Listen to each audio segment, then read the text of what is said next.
राज्यातील शेतकऱ्यांसाठी आज सकाळच्या 25 ठळक बातम्या। या व्हिडिओमध्ये आपण पाहणार आहोत अतिवृष्टी नुकसान भरपाई हेक्टरी अनुदान शेतकऱ्यांच्या खात्यात जमा। या तारखेला महाराष्ट्र बंद, पीक विमा, पीएम आवास योजना, 5 मोठे बदल, आजचा हवामान अंदाज, वीज बिल माफी, सरसकट कर्जमाफी मोठी अपडेट, लाडकी बहीण योजना पुढील हप्ता, ई पीक पाहणी मोठी खुशखबर, अशा अनेक अपडेट एकाच व्हिडिओमध्ये पाहणार आहोत। व्हिडिओ संपूर्ण शेवटपर्यंत नक्कीच बघा आणि व्हिडिओला आत्ताच लाईक करा। अतिवृष्टी व पुरामुळे बाधित झालेल्या शेतकऱ्यांना केंद्रीभूत पद्धतीने थेट लाभ हस्तांतरणाद्वारे मदत वितरित करण्यासाठी महा-आयटी मार्फत संगणकीय प्रणाली विकसित करण्यात आली आहे। या प्रणाली मार्फत थेट शेतकऱ्यांच्या बँक खात्यात निधी वितरित सुरू करण्यात आल्याची माहिती सर्वात पहिले आपण आपल्या चॅनलवर देत आहोत। बाधित शेतकऱ्यांना आतापर्यंत सप्टेंबर व ऑक्टोबर 2022, मार्च, एप्रिल व मे 2023, जून 2023, सप्टेंबर 2023, नोव्हेंबर 2023 या कालावधीतील शेतपीक व शेतजमीन नुकसानीची रक्कम तसेच दुष्काळ निधी या प्रणाली मार्फत शासनाअंतर्गत म्हणजेच की शासन स्तरावर पुणे जिल्ह्यातील लाभार्थ्यांच्या बँक खात्यात वितरित करण्यात आले आहे। पात्र शेतकऱ्यांची ही यादी जिल्हाधिकारी कार्यालयाच्या pune.government.in या वेबसाईटवर प्रसिद्ध करण्यात आलेली आहे। बदलापूरमधील अत्याचाराच्या घटनेच्या निषेधार्थ महाविकास आघाडीने शनिवारी म्हणजेच की 24 ऑगस्ट रोजी महाराष्ट्र बंद पुकारला आहे। या पार्श्वभूमीवर शिवसेनेचे पक्षप्रमुख उद्धव ठाकरे यांनी आज पत्रकार परिषद घेऊन महाराष्ट्रातील जनतेला बंदमध्ये सहभागी होण्याचे आवाहन करण्यात आले आहे। आजची सर्वात मोठी खुशखबर, प्रधानमंत्री आवास योजना 5 वर्षांसाठी वाढवली। मोटरसायकल फ्रीज असेल तरीही योजनेचा लाभ तुम्हाला मिळणार।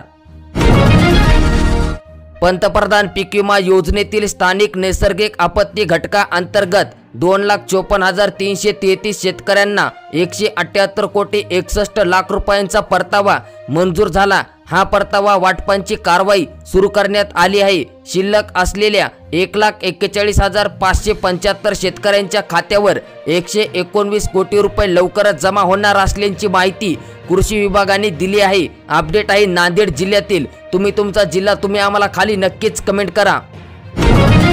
मराठवाड्यात पाऊस उघडीप देणार, 2 दिवस राज्यात पावसाचा जोर कमी राहण्याचा अंदाज। कृषी पंपांचे बिल भरावे लागणार नाही, शेतकऱ्यांना वर्षभर दिवसाई वीज मिळेल, देवेंद्र फडणवीस यांची मोठी घोषणा। कापूस आणि सोयाबीन उत्पादक शेतकऱ्यांना सरकारने मोठा दिलासा दिला आहे। कापूस आणि सोयाबीन पिकांसाठी हेक्टरी 5,000 रुपयांपर्यंत मदत देण्यासाठी ई पीक पाहणीची अट रद्द करण्याची घोषणा मुख्यमंत्री एकनाथ शिंदे यांनी केली। ज्यांच्या सातबाऱ्यावर कापूस आणि सोयाबीन उत्पादक शेतकरी अशी नोंद असेल अशा शेतकऱ्यांनाच या योजनेचा लाभ दिला जाईल असेही त्यांनी जाहीर केले। या पार्श्वभूमीवर शेतकऱ्यांना मदत म्हणून 2 हेक्टरपर्यंत प्रति हेक्टरी 5,000 रुपये अनुदान देण्याचा निर्णय महायुती सरकारने घेतला आहे। त्यातील आता ई पीक पाहणीची अट रद्द करण्यात आली। यामुळे ज्या शेतकऱ्यांच्या सातबाऱ्यावर कापूस आणि सोयाबीन पेऱ्यांची नोंद असेल त्यांनाही या योजनेचा लाभ मिळेल असे मुख्यमंत्र्यांनी स्पष्ट केले आहे। लाडकी बहीण योजना 80% रद्द, अर्जांची त्रुटी पूर्तता करून अर्ज पुन्हा दाखल करण्याचे आवाहन करण्यात आले।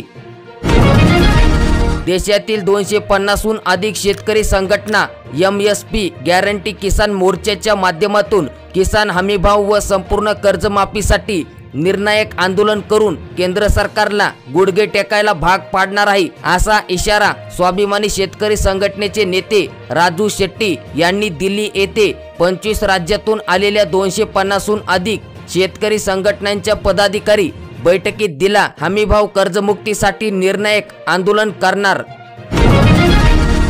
सोयाबीनला भाव नसल्याने विक्री थांबली, बाजार समितीत सुकसुकाट। गतवर्षीच्या सोयाबीन शेतकऱ्यांचे पडूनच म्हणजेच की मागील वर्षी सोयाबीनला 5,200 रुपये इतका भाव शेतकऱ्यांना मिळाला होता, परंतु सध्या सोयाबीनला 4,000 रुपये भाव मिळत असल्याने शेतकऱ्यांसह व्यापारी मोठ्या आर्थिक अडचणीत सापडलेला आहे। पीक विमा ई पीक पाहणीत अडथळ्यामुळे डोकेदुखी म्हणजेच की सध्या ई पीक पेरा नोंदणी सुरू आहे। याकडे पारदर्शक योजना म्हणून पाहिली जाते। तशी ही योजना प्रणाली खूप चांगली आणि महत्त्वाची आहे, परंतु या प्रणालीत बऱ्याच अडचणी आहेत। हा पीक पेरा नोंदणीचे काम संपूर्णपणे शेतकऱ्यांवर सोपविण्यात आले आहे, जे की शेतकऱ्यांसाठी अत्यंत जिकिरीचे बनले आहे।